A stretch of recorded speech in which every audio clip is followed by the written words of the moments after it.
श्री ओम नमः सिद्धेभ्यो। सन्मति को मम नमन हो, मनुमति सन्मति हो। सुर नर पशु गति सब मिटे, गति पंचम गति हो। तरण विद्यासागर गुरु, तारो मुझे ऋषि। करुणा कर करुणा करो, कर से दो आशीष।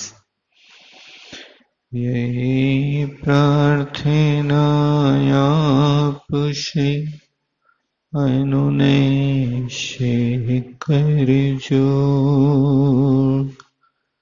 पल पल पग पग बढ़ चलूं, मोक्ष महल की ओर। तीन काल के चिन्हवरा, तीन काल के शेर, तीन काल के मुनिवरा। वंदो जगत प्रसिद्ध। बोलिए अनंतानंद सिद्ध परमेष्ठी भगवान के, 24 तीर्थंकर भगवान के, चिंतामणि पार्श्वनाथ भगवान के, आचार्य गुरुवर 108 विद्यासागर जी महाराज की, 10 लक्षण महापर्व की, परम पूज्य 108 मुनि श्री निर्दोष सागर जी महाराज की, आचार्य संघ की। धर्मानुरागी बंधुओं, आज पर्व का 6वां दिन।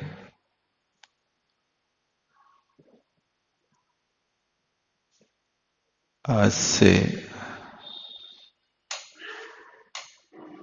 गाड़ी उतार पर है। अभी तक चढ़ा जा रहा था, अब घड़ी का कांटा 12 से लटक गया, नीचे की ओर आने लगा। अभी 6 से 12 की ओर पहुंच रहा था। इसी तरह संयम पालन करने का अवसर जीवन में बहुत कम समय को प्राप्त होता है।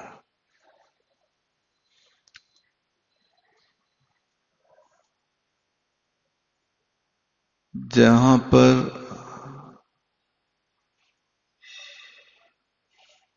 जीवन का बहुत लंबा समय होता, वहां संयम नहीं होता।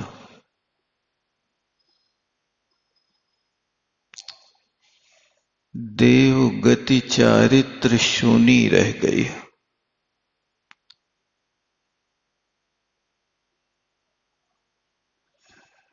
देव गति की प्राप्ति चारित्र से होती, लेकिन देव गति में चारित्र नहीं होता।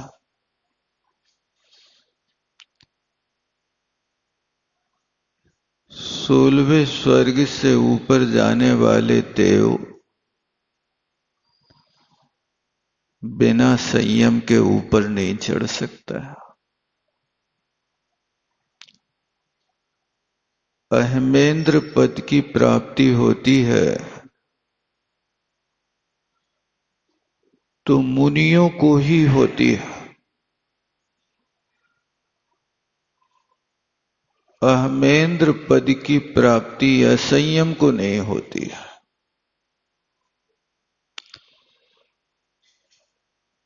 कुछ ऐसे पद हैं जिन पदों को पाने के लिए संयम की आवश्यकता होती है।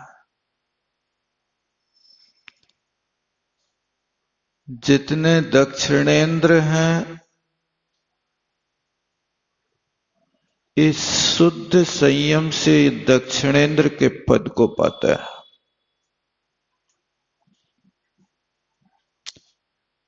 लौकांतिक देव हैं, ये भाव लिंग को यहां पाते हैं, मुनि व्रतों का निर्दोष रीति से पालन करते हैं और संसार की परिपाटी को काटने की व्यवस्था मनुष्य गति में है।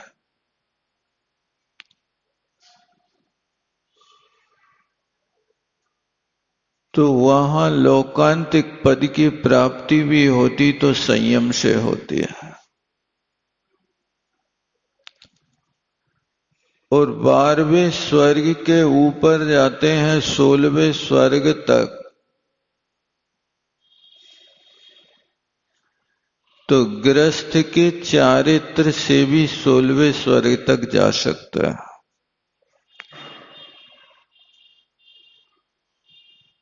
जिसको श्रावक के व्रत कहते हैं, यदि श्रावक घर नहीं छोड़ पा रहा तो कोई बात नहीं,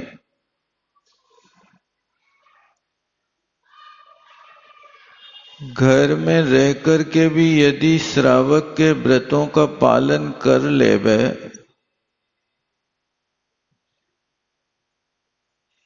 और अपना संयम लब्धि स्थान घर में भी बढ़ा लेवे, तो वो 16वें स्वर्ग जा सकता है।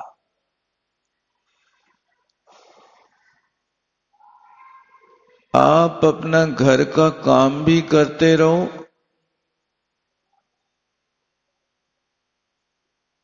और संयम की वृद्धि करते हुए स्वर्ग की सीटों को बढ़ाते रहो।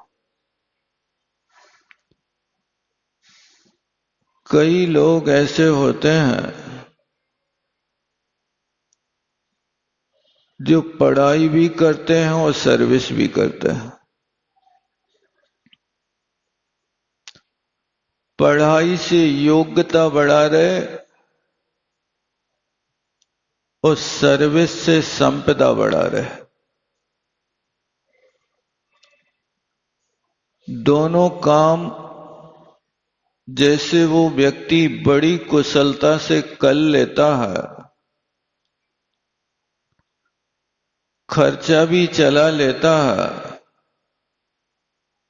और अपनी योग्यता भी बढ़ा लेता है, ऐसा श्रावक भी कर सकता है कि वो अपनी घर में रह कर के योग्यता बढ़ा करके 16वें स्वर्ग जा सकता है और यहां गृहस्थी के संचालन रूपी पढ़ाई को भी कर सकता है।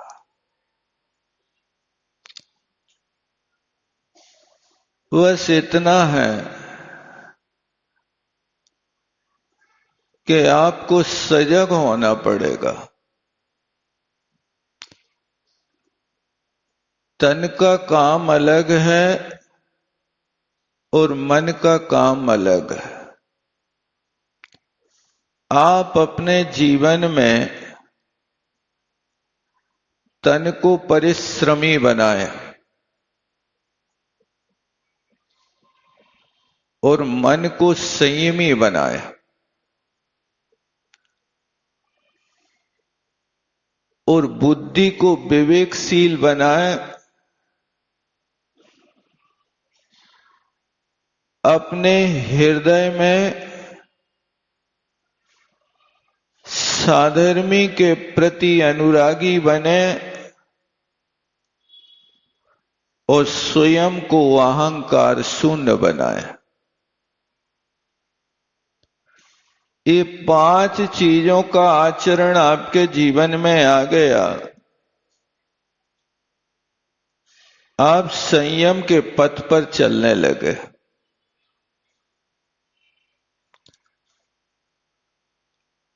तन से आप काम लीजिए,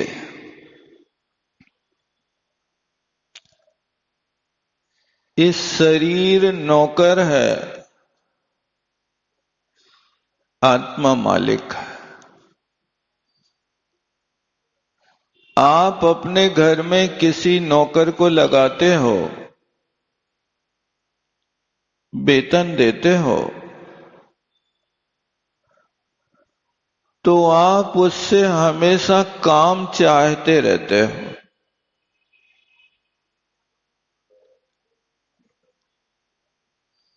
आपने 8 घंटे के लिए उसको खरीद लिया, अब 8 घंटे आप उसको हमेशा परिश्रमशील बना करके रखते हो। यदि वो आपको थोड़ा भी बैठा दिख जाए तो आपका माथा ठनक जाता। तुम बैठे ही रहते हो यार, बैठने के पैसे लेते हो क्या?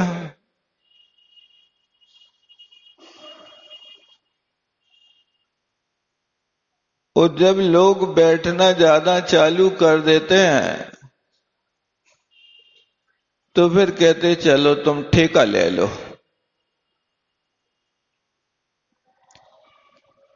एक काम इतना तुम्हें करना है, अब चाहे तुम 1 दिन में कर लो चाहे 4 दिन में कर लो। अब तुमने ठेका दे दिया तो वो 4 दिन का काम 8 दिन में निपटाएगा कि 3 दिन में निपटाएगा? बताओ क्या करें? ठेका है ना। ऐसे तुम लोग जैसे लोग व्यवहार में अपनी चतुराई अपनाते हो, ऐसी मोक्ष मार्ग में भी चतुराई अपनाओ। इस शरीर सेवक है, उस सेवक को तुम्हें क्या देना, क्या काम लेना? आचार्य श्री कहते हैं तन को भोजन दो वेतन जैसा, और आत्मा को भोजन दो चिंतन जैसा। शरीर को तुम देते हो तो जितना नौकर को वेतन देते हो, महीना भर काम कराते हो, और महीने में कितनी बार वेतन देते हो भाई साहब? यदि महीना भर वो कर रहा है तो महीने में 1 बार देंगे, वो दिन का कर रहा है तो दिन में 1 बार ही देंगे। ऐसे ही करते हैं ना। तो जैसे उसके लिए आप वेतन दे रहे हो 1 बार और 30 दिन काम लेते हो, ऐसा इस शरीर रूपी नौकर को भोजन जैसा वेतन तो दे दो। आप भूखा मत रखना। भूखा रखोगे तो पसर जाएगा, फिर काम नहीं देगा। काम लेना है, खाओ आहार भर, टारो पहाड़ भर। भरपेट खाओगे तो पहाड़ खोद पाओगे, भूखे रहोगे तो अभी वापिस करने आ जाओगे। भूखे भजन ना होए गोपाला, वापिस ले लो कंठी माला, जे रखो अपने पास। हम तो घरे जा रहे हैं अपने। नहीं, भूखा नहीं रख रहे, रखा भी नहीं। भगवान ने इस बात की बहुत अच्छे से विचार करके हमको आदेश दिया कि तुम्हारी तो छोड़ो, श्रावक की, साधु के लिए भी आहार की व्यवस्था बनाई भगवान ने। 28 मूल गुणों में ऐसे 3-4 मूल गुण हैं जो सिर्फ भोजन से संबंध रखते हैं। एक केसड़ा समिति है, भोजन से संबंध रखती है। एक आलोकित पान भोजन है जो अहिंसा व्रत से संबंध रखती है। एक स्थिति भोजन है जो शेष गुण से संबंध रखती है। एक पाणी पात्र है, अपने हाथ में खाते हैं, तुम्हारे पात्र में नहीं खाएंगे। यानी आचार्यों ने 28 मूल गुणों में भोजन के लिए एक और मूल गुण रखा, अल्पाहारी, कम खाना। क्योंकि कम खाने से साधना होगी, ज्यादा खाने से शयन होगा।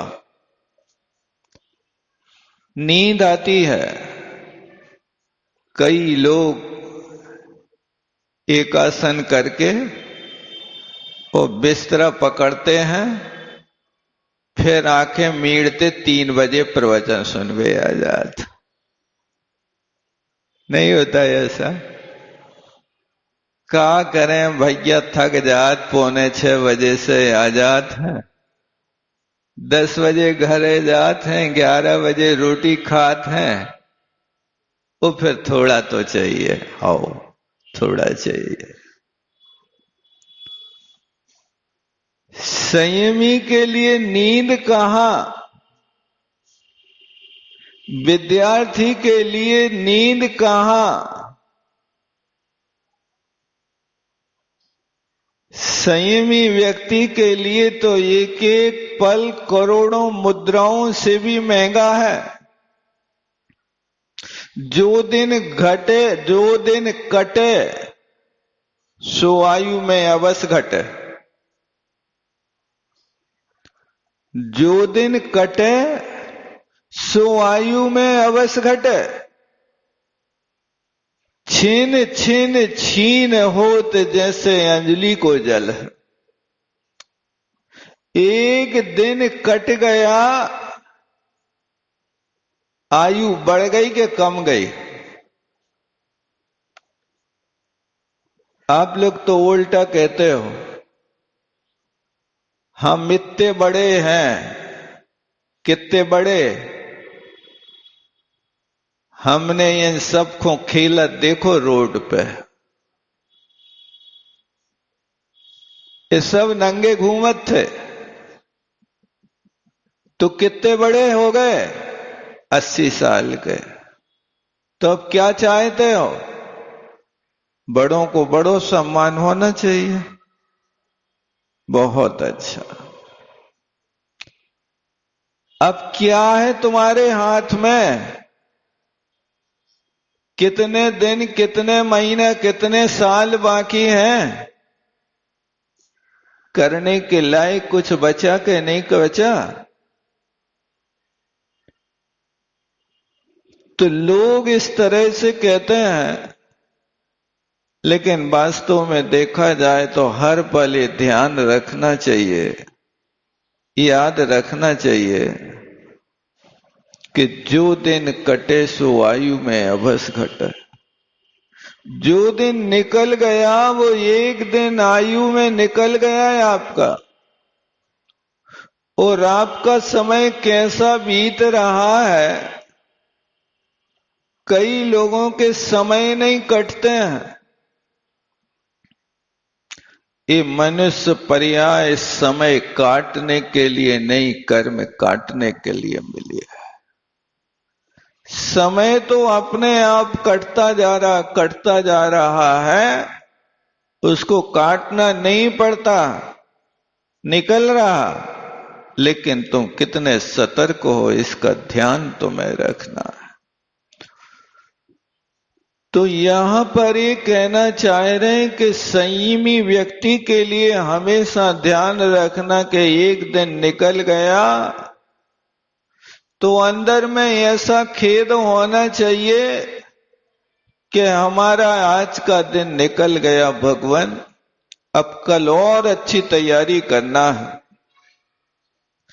लेकिन हमारा समय तो कैसे निकल रहा है कि रात बात में गई और प्रात खात में गया, फिर एक दिन हमारी जिंदगी का गुजर गया।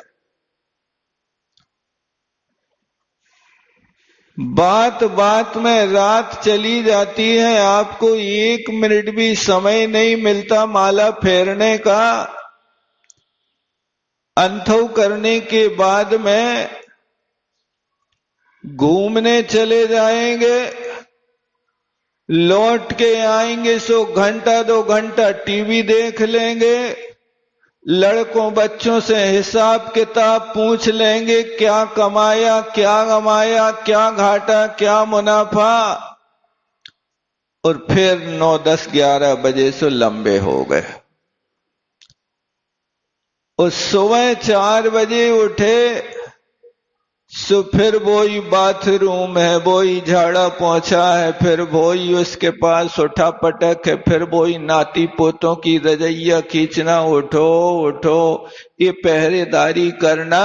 और फिर तनक वनक करने के बाद मंदिर आए, मंदिर में गुनगुनियां बजाई, जय जय नाथ परम गुरु हो, चलो मंडी को समय हो। ये संयम के दिन निकल रहे हैं आपके। कहां इतना कीमती समय मिला और उतने कीमती समय में हम कुछ नहीं कर पा रहे और समय बीतता जा रहा है। इसलिए इस मनुष्य पर्याय में व्यक्ति के पास 3 सकार कभी इकट्ठे नहीं हो पाते। कौन से 3 सकार? समय,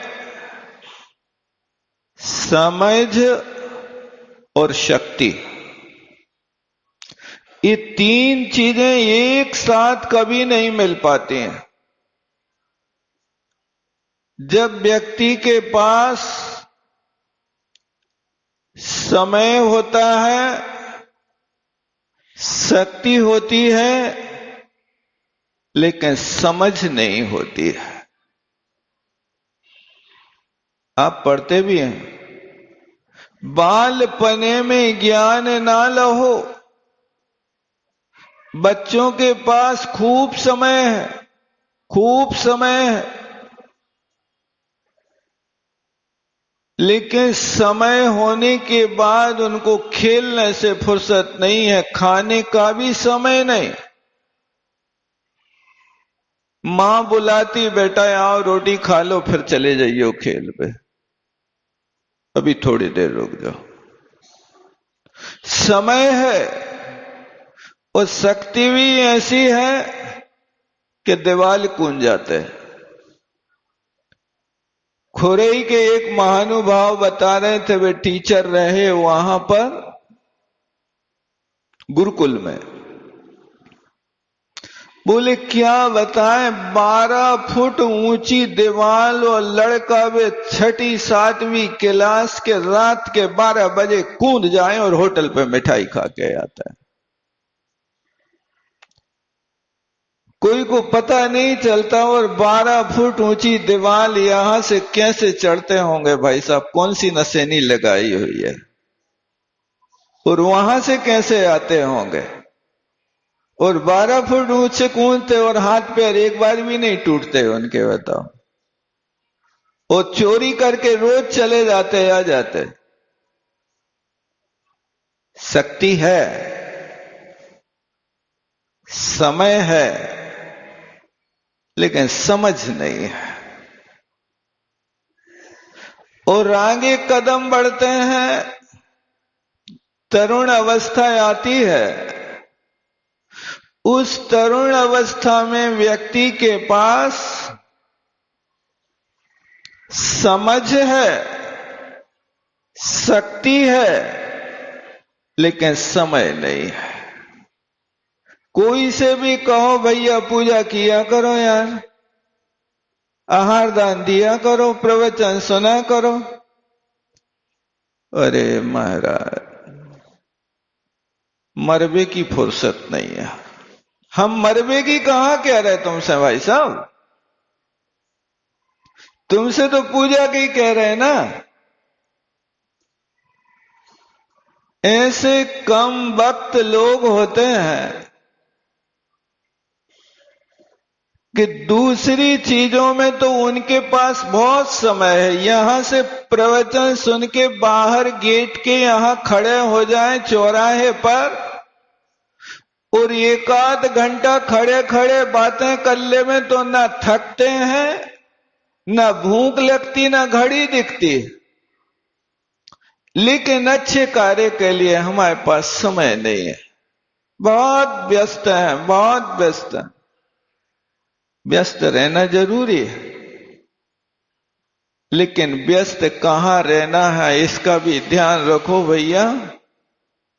क्या करना है, अन्यथा तो जीवन निकल रहा है, आपका पल पल गुजर रहा है।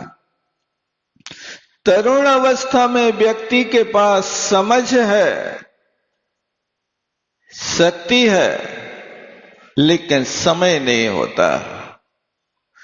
और जब बुढ़ापा आता है तो बुढ़ापे में उस वृद्ध व्यक्ति के पास समझ है, उस समय है। समय कहां से आ गया, रिटायरमेंट। अब तो कछु काम के नहीं बचे। लड़कों ने दुकान से भगा दिया, अब दुकान पे नहीं आया करो। क्यों, ग्राहक बिचकते हैं तुमसे। ग्राहक बिचकर क्या होता है? अरे दादा डांट देते हैं ग्राहक को, हम अच्छे से बात नहीं कर रहे थे, वे लठिया उठाए रहते। इसलिए तुम तो घर ही पे बैठो। लड़का पसंद नहीं करता दुकान पे बैठा ना, वो सोचते हैं कि 2-4 घंटा तो बैठे, कम से कम समय कट जाए। तो फिर कछु हथकरघा वगैरह लगा दे, चलो तुम घर ही में जो बनाते रहो कछु कछु, दुकान पे नहीं आई हो। तो ये बुढ़ापा है। अब बुढ़ापा में छुट्टी मिली है लेकिन उपयोग नहीं करता। उनके पास समझ है, समय है, लेकिन शक्ति नहीं है। क्यों? अर्ध मृतक सम बूढ़ापनो, कैसे रूप लखें आप। ये बुढ़ापा अधमरे की तरह हो जाता है। बुढ़ापे को अधमरा क्यों कहते हैं? क्योंकि मृतक को 4 उठाते हैं और बूढ़े को 2 उठाते हैं, 2 तरफ से पकड़ के, इसलिए उसको अधमरा कहते हैं। पूरा मरा नहीं कहते हैं। जब मरेगा तो 4 उठाएंगे, और अब 2 तरफ 2 हाथ पकड़ करके उठाते, इसलिए उसको अर्ध मृतक सम कहते हैं। ये व्यक्ति के जीवन में 3 सकार एक साथ नहीं मिल पाया, लेकिन अपने बीच में जन्मे हुए ये एक महापुरुष थे, हैं अभी, कि उनने अपनी तीनों अवस्थाओं में तीनों सकारों को साकार कर दिया। आपके लिए तो लिखा है कि बालपने में ज्ञान ना लहो, तरुण समय तरुणीरत रहो, अर्ध मृतक सम बूढ़ापनो, कैसे रूप लखें आपनो। लेकिन उस महापुरुष ने इस पंक्ति को बदल दिया। ये पंक्ति नहीं रही है, वो पंक्ति अलग हो गई, अलग पंक्ति बनाना पड़ी लोगों को। क्या पंक्ति बनाई बताओ?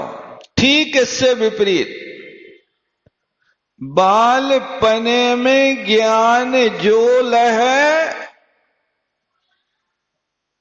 तरुण समय संयम रत रहे, जब आवे बूढ़ापनो तब लखे रूप आपनो। ये उनके जीवन में थी। आचार्य भगवान के जीवन का एक करिश्मा है कि उन्होंने बाल अवस्था में भी वो काम किया जो काम कोई नहीं कर पाया। शास्त्रों में लिखा कि बालपने में ज्ञान ना लखो, लेकिन इनने उल्टा कर दिया कि बालपने ही में ज्ञान लहो। कैसे लहा बताओ? देख लो। आप मंदिर जाते हो और आपसे कोई पूछे कि भाई साहब आपके घर से मंदिर की दूरी कितनी है? आप कहोगे 1 किलोमीटर है, आधा घंटा लगता है, 15 मिनट लगता है, फलाना है, ढिकड़ा है। लेकिन आचार्य भगवान से उस समय विद्याधर की अवस्था में पूछा कि विद्याधर तुम्हारे घर से मंदिर की दूरी कितनी है? तो उनने कहा 27 बार नमोकार पढ़ने में जितना समय लगता है उतनी दूरी पर मंदिर है। ये कहा था बाल अवस्था में ज्ञान पाना। आज तक आपने कभी अपने घर से मंदिर की दूरी नापी? कितनी नापी? कौन बता सकता है कि हमारे घर से मंदिर तक आने में हमें 27 बार या 56 बार या 54 बार या 93 बार नमोकार पढ़ के हम मंदिर में प्रवेश कर जाते हैं? क्योंकि तुम्हें इतनी फुर्सत नहीं ना। तुम जब मंदिर के लिए निकलते हो तो सो के 9 बजे उठते हो और फिर 9 बजे के बाद नहाते धोते 10 बजे जब मंदिर जाते हो तब तक रोटी बनने की तैयारी हो जाती है। रोटी बनती है तो श्रीमती लक्ष्मी देवी अंदर से आवाज देती है कि थैला वो ले जाओ साथ में। अब थैला साथ में ले जाओ तो वहां से फिर अब गिनती करना है आपको। कितनी चीजों की गिनती करना भाई साहब? एक लौकी लाना, टमाटर लाना, एप्पल लाना, भिंडी लाना, मिर्ची लाना, धनिया लाना, नींबू लाना। अब इतनी चीजों को आपको याद करना। अब जितने तीर्थंकर के नाम है उतनी प्रकार की सब्जी लाना है आपको। और एक भी सब्जी में यदि नींबू मिर्ची भूल गए तो बेटा तुम्हें फिर से रगड़ है, जाओ फिर जाओ बाजार। अब वो बेचारा वो नींबू मिर्ची याद रखे कि घर से यहां तक आते नमोकार पड़े, क्या करे बताओ? कैसे याद रखेगा? उसके पास समय ही नहीं ना रटने का। वो वहां से मंदिर तक आया और इन चीजों में से कोई चीज भूलना नहीं चाहिए, क्योंकि ये सब्जी देख के रोटी खा के तत्काल मंडी भागना, क्योंकि मंडी भी तो 6-8 किलोमीटर कोई पास थोड़ी है। पहले तो पास में थी तो चलो भाई चले जाओ। अब ये बहुत बड़ी समस्या हो गई, तुम्हारे पास समय नहीं बचा है अब कुछ भी करने का।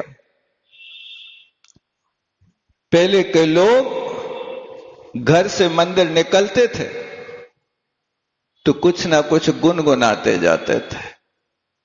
आज के लोग मंदिर के लिए निकलते तो कुछ ना कुछ भुनभुनाते जाते हैं। अब उनको गुनगुनाहट तो आती ही नहीं, वे भुनभुनाते रहते हैं। क्या भुनभुनाते? सोचते रहते फलाना करना, ढेकड़ा करना, ये करना, वो करना। तो ये मेरा कहने का मतलब है कि वो उनके जीवन में देखो कि उस अवस्था में कौन ने ज्ञान दिया होगा उनको कि बेटा तुम मंदिर जा रहे हो, तुम नमोकार पढ़ के जाना, देहरी से निकले, देहरी से बाहर कदम, और मंदिर की देहरी तक जब तक न पहुंचे तब तक नमोकार का ही वाचन और कोई दूसरी चीज नहीं। क्या होगा इससे? सबसे पहला लाभ मौन हो गया, दूसरी चिंताएं खत्म हो गई। तीसरी बात है, तीसरा लाभ है कि हम यहां से वहां तक जा रहे, इतने पीरियड में कोई एक्सीडेंट हो जाए और श्वासें इस शरीर में ना थमे तो नमोकार पढ़ते हुए प्राण निकलेंगे तो पक्का रजिस्ट्री देवगति में जाओगे, दूसरी गति में नहीं जाओगे। कितने लाभ हो रहे संयम की बात आने से, बताओ। बस ताली बजाने से काम नहीं होगा, कुछ ताल ठोक करके आपको मैदान में आना पड़ेगा कि हम ग्रस्त भी रहें तो ग्रस्त रह करके भी कम से कम इतने संयम को तो पालन कर लें कि इतनी हम छुट्टी पालें। उनको सब्जी पहले से लाके रख दो और शाम को जब मंडी से घर आओ तब पहले पूछ लो, देवी जी बता दो का जरूरत है, कल हम मंदिर कम से कम नमोकार पढ़ते हुए पहुंच जाएं। आप लोग भी कम से कम इतना ध्यान रखा करो कि अच्छे कार्य के लिए जा रहे तो कोई गृहस्थी के कार्य न फंसाओ, उनको याद दिलाओ कि लिए नमोकार की मशीन ले लो, देखियो कितनी बार पढ़ो तुमने। ये प्रेरणा देना चाहिए हमारे लिए, क्योंकि धर्म जो होता पंगु होता है, किसी के कंधे पर चलता है, तुम्हें कंधों पर चलाना है तो प्रेरणा देना होगी। लेकिन हम कुछ प्रेरणा देते नहीं और हमें कुछ समझ में आता नहीं। बालपने में ज्ञान जो लो वो आचार्य भगवान ने अपने जीवन में करके दिखा दिया। बाल अवस्था में वो ज्ञान हुआ कि बड़े बड़े पंडित लोग उनके सामने बैठ करके चकरा जाते थे। तरुण अवस्था हुई, 20 को पार किया, ये इतिहास रच दिया। आज तक कोई ऐसा 20 वर्ष की उम्र में दीक्षा लेने वाला नहीं। आचार्य कुंद कुंद स्वामी को छोड़ करके उन्हें बहुत छोटी अवस्था में ली थी। लेकिन इस युग में, इस सदी में यदि इतनी अल्प उम्र में दीक्षा लेने वाले हैं तो एक सितारे दक्षिणवासी हैं, उनने ये काम करके दिखाया। ये संयम की अलख जगाई। आज मंदिरों में जगह नहीं मिलती है, इसका कारण कौन है?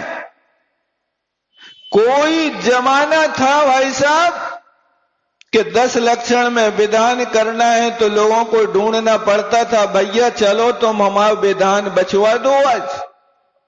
ऐसा बुलाते थे, निमंत्रण देते थे, और वो एक विधान बांचने वाला और एक वो परिवार विधान करने वाला, और कोई को फुर्सत नहीं थी। ऐसा कोई जमाना तो हमने भी देखा है। लेकिन धन्य है इनके संयम का प्रभाव कि आज बुलाना नहीं पड़ता, हर व्यक्ति विधान अपने आप करने लगा। लोग सालों सालों शांति विधान करते रहते हैं अपने मन से, वे भले ही कोई अपना मंडल ना मारे, वो एक डिब्बी द्रव्य लाते और एक डिब्बी द्रव्य से भी शांति विधान कर लेते हैं। नहीं चढ़ाएंगे श्रीफल, नहीं चढ़ाएंगे हम कोई अखरोट, इससे ही काम कर लेंगे। ये भावना जगाने वाले हुए हैं तो वे हैं एक संयम के शिखर को छूने वाले आचार्य भगवान। उनके संयम को देख करके हमें कदम बढ़ाना चाहिए। एक बार पंडित जगन मोहन लाल जी शास्त्री ने आचार्य श्री से कहा, आचार्य श्री आपने गृहस्थी नहीं बसाई, गृहस्थी के सुख नहीं भोगे, वैराग्य कैसे हो गया? गृहस्थी बसा करके फिर दीक्षा लेते तो अच्छा होता। हमने गृहस्थी इसलिए नहीं बसाई पंडित जी कि हमने तुम लोगों की शकल देख ली। उस शकल देख करके अकल आ गई कि ये गृहस्थी का जाल बहुत महंगा है, बहुत महंगा है, इसलिए इसको बसाए बिना अपना काम कर लो। कीचड़ में फंसने के पहले जो व्यक्ति सुरक्षित निकल जाता वो बहुत अच्छा व्यक्ति माना जाता है। ये गृहस्थी का जाल बहुत महंगा है। क्या करें? तो हमें एक कुशल ड्राइवर बनना है। जैसे बहुत बड़ा भीड़ भरा चौराहा है, उस भीड़ भरे चौराहे में गाड़ी निकालना बहुत कठिन है, बहुत कठिन है। क्या करें? और ऐसा चौराहा है कि वहां सुबह 8 बजे से रात्रि के 12 बजे तक आपको पग रखने जगह ही नहीं मिलती। अब अपनी गाड़ी मंजिल तक ले जाना और उसी चौराहे से गुजरना है, रास्ता दूसरा नहीं है। तो वो कुशल ड्राइवर एक हाथ स्टीयरिंग पर रखता है, एक हाथ हॉर्न के ऊपर रखता है, एक पैर ब्रेक के ऊपर रखता है। यहां हॉर्न दबा रहा धीरे धीरे, फिर स्टीयरिंग घुमा रहा। एक कदम की भी जगह मिली तो एक कदम तो गाड़ी बढ़ गई हमारी। और ब्रेक पे पैर रखा ही है। ऐसा वो कुशल ड्राइवर एक एक कदम बढ़ाते बढ़ाते स्टीयरिंग घुमाते घुमाते कितने की स्पीड में चल रहा है? कितने की स्पीड है? 0 है। वहां पर बस अवसर मिलता है, आदमी का कदम हटा, उसका स्टीयरिंग घुमा, गाड़ी आगे बढ़ती गई। ऐसे करते करते भयंकर भीड़ को चीर करके जैसे वो कुशल ड्राइवर अपनी गाड़ी को मंजिल तक ले जाता है, ऐसे हमें भी कुशल ड्राइवर बनना। तुम्हें अपने जीवन में ये तीनों चीजों को अपनाना कि अपने जीवन में संयम का ब्रेक हो और अष्टांग सम्यक दर्शन का हॉर्न हो और 13 प्रकार के चारित्र का स्टीयरिंग घुमा रहे हो। ऐसी अवस्था में इस भोगों की भीड़ में से अपनी गाड़ी को एक एक कदम बढ़ाते बढ़ाते तुम भी मोक्ष मंजिल को पा सकते हो। बस इतना है कि ये कला सीखना चाहिए कि आपके जीवन में संयम का ब्रेक लग जाए। और संयम का ब्रेक लगते ही अष्टांग सम्यक दर्शन का आप ऐसी प्रभावना रूपी हार्न, वात्सल्य रूपी हार्न को आप दबाते हुए धीरे धीरे अपने कदम बढ़ा लो। और 13 प्रकार के चारित्र में से यदि तुम नहीं ले पाते तो गृहस्थ का चारित्र भी ले लो। गृहस्थ का चारित्र भी तुम्हें धीरे धीरे वहां मंजिल को प्राप्त करा देगा, क्योंकि गृहस्थ के चारित्र को भी लिखा है, यूं श्रावक व्रत पाल स्वर्ग 16 उपजावे, तह ते चय नर जन्म पाए मुनि हो से जावे। तुम गृहस्थ के व्रतों को पालन करके भी 16वें स्वर्ग जा सकते हो और 16वें स्वर्ग से आकर के सीधे एक भाव में मोक्ष प्राप्त कर सकते हो। लेकिन मोक्ष प्राप्त करने के लिए हमारा मन नहीं है। एक महानुभाव आए, बोले भैया मोक्ष मोक्ष की बात करत हो आप, हमें तो कुछ समझ में नहीं आए है। यहां से हम मोक्ष चले भी जाएं तो उते लटके लटके का कर है, ने उते धनिया की पत्ती मिलने, ने पोहा मिलने, ने चाय मिलने, ने साथी मिलने। कम से कम यहां बैठे बैठे थक जाते हैं तो अपने दो चार मित्रों से मिल लो, भूख लगी तो कोई अच्छी चीज खा लो। बे महानुभाव धनिया पत्ती के बड़े शौकीन थे भाई साहब, उनको रोज जुगाड़ लगाना चाहिए, जहां बने तैसे धनिया की पत्ती, ना मिले तो देखबे ही मिल जाए तो भी उनको मन भर जाता, बस होना चाहिए। ऐसे लोग नास्तिक होते हैं मोक्ष के विषय में, लटके लटके काकर है वह। तुम्हें उस विषय का परिचय नहीं है इसलिए ऐसा कहते हो, लेकिन ऐसा सुख तो दुनिया में और कहीं होता नहीं है जो मोक्ष सुख होता है।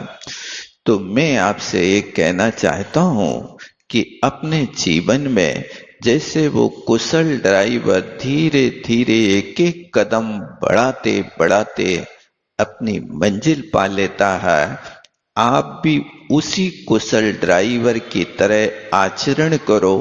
आप गृहस्थी में रह करके धीरे धीरे कदम बढ़ाओ, और वो कदम ऐसे होना चाहिए कि आज हम 5 अणुव्रतों का पालन कर लेंगे, क्योंकि 5 अणुव्रतों का पालन कोई ना समझ व्यक्ति भी कर लेता। एक बार की बात है कि एक ब्राह्मण की बिटिया मुनि महाराज के दर्शन करके आई, और उसने मुनि महाराज के उपदेश को सुन करके उसने अणुव्रतों को ले लिया। महाराज मैं आज से अणुव्रतों का पालन करूंगी।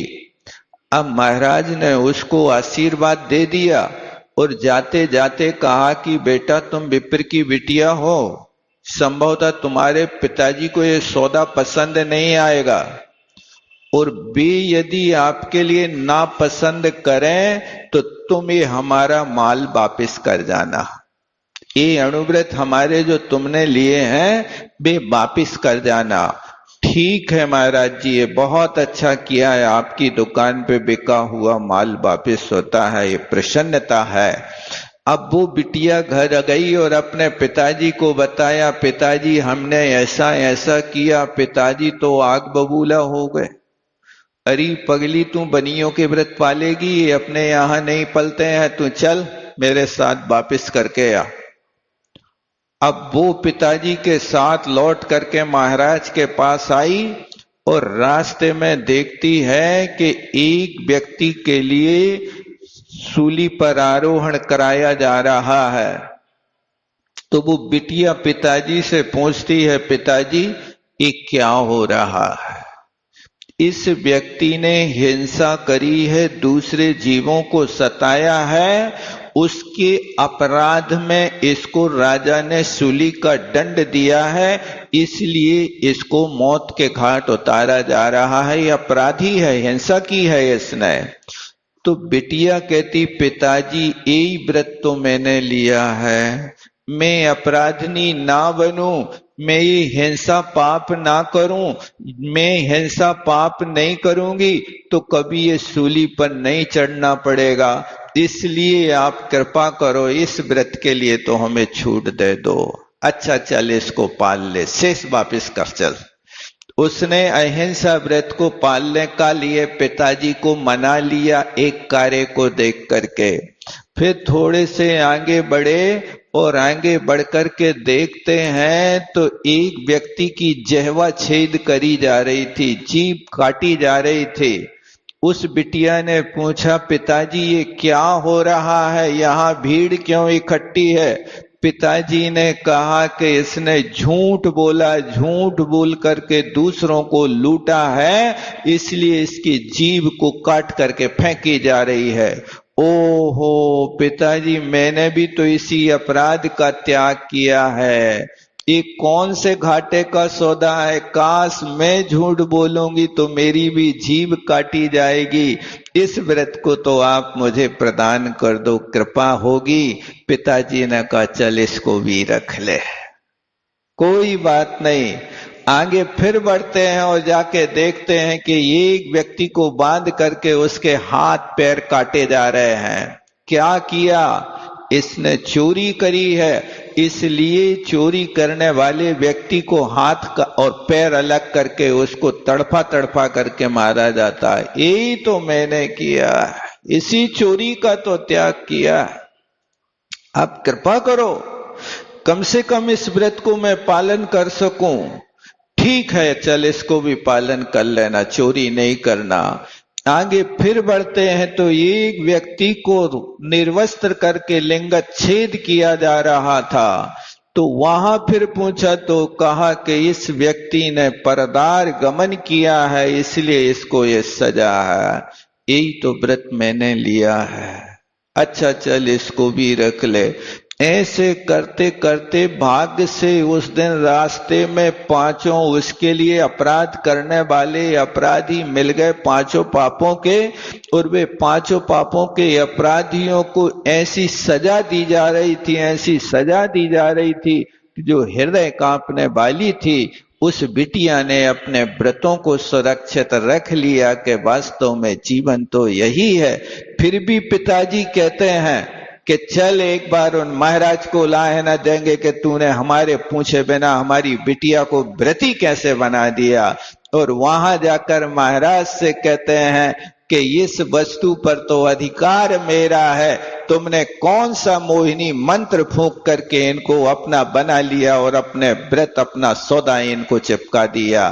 महाराज कहते हैं मैंने इनको अपना नहीं बनाया, इनने अपना संयम का मार्ग रख करके चयन करके इनने दुर्गति के रास्ते बंद किए हैं। ये इनकी भवितव्यता है, मैं कोई करता धरता नहीं, किसी द्रव्य का उपादान स्वयं होता है।